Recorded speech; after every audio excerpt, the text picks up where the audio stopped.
HDFC Bank. We have all heard about it, isn't it? It is the largest private sector bank of India. With a market capitalization of over $100 billion, it generates more profits than SBI, that too when it has a lower total income. But well, do you know behind all these mathematics and all these massive numbers, HDFC was born in the aftermath of India's economic liberalization. Back in 1991, India it was facing a lot of economic issues because it was heavily reliant on the imports. That is exactly when the Prime Minister Mr. Narasimha Rao and the Finance Minister at that time Mr. Manmohan Singh stepped in and decided to create a large economic reform. And as we all know by now, it was known as LPG, liberalization, privatization, and globalization. HDFC was born because of the privatization. It was also formed so that we can compete with the global banks at that time and also get away from the lazy banking that was going on in the Indian economy again back in 1991. Now picture this, a seasoned banker Deepak Parekh, the chairman of the housing finance giant HDFC, has a burning desire to start his own bank, but he knows he can't do it alone. So now what does he do? He goes on the hunt to find the best talent in this industry. Now here enters Aditya Puri, the CEO of Citibank in Singapore. Mr. Puri was obviously skeptical at first because now you have to leave your big corporate job paying you amazing bucks to a startup in Mumbai where the pay will also be not so great in the beginning. But with Deepak's promise of an exciting journey, he decided to go ahead with it. So now they set out to bring a brilliant bank in the Indian economy.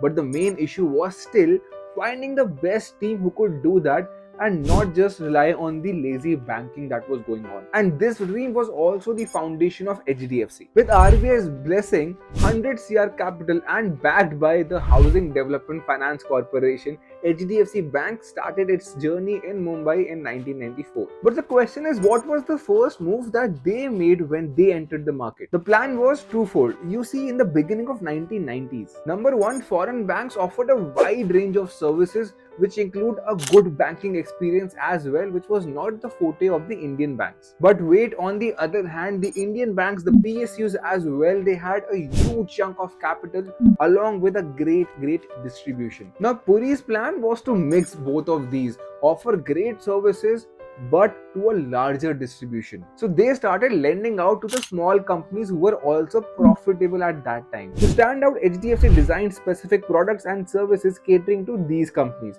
Let's take an example. HDFC provided Asian Paints with a service that enabled them to have all their vendors online and offered these vendors loans at a relatively cheaper rate. They also provided the Tatas with convenience and quick delivery to their monetary needs and created an entire supply chain for Tata Motors. But doing all this, what were the problems that they identified? Problem 1, long check settlement cycles. So cooperative banks in India are basically restricted to operating in only a particular state, so all their customers and branches are from that particular state itself. Now for this, HDFC Bank came with a very simple solution. It started issuing checks to the cooperative banks that could be settled at the local HDFC branch instead of the interstate transfer. Problem 2, stock trading settlements. In the mid 1990s, the stock trading was not as simple as it is today in the digital world. It involved a lot of parties and a longer process. Again, HDFC Bank came with a simple solution for this trading settlement cycle. They created a close-knit group of exchanges and brokers and provided them with a real-time system to check if the payment broker had sufficient funds for the payment to go through, and they also offered instant settlement. And finally, the secret to the massive profits. Its CEO Deepak Parekh focuses by the motto first principle, always lend money on customers' cash flow and net asset value. And obviously it seems to be doing wonders for the bank even today. HDFC also boasts of one of the lowest non-performing assets in the whole country. Despite its massive success, HDFC Bank doesn't wait or doesn't underperform. It consistently thrives for more success and never rests on its laurels. With such a winning formula, we are sure that HDFC Bank is going to keep climbing the banking ladder.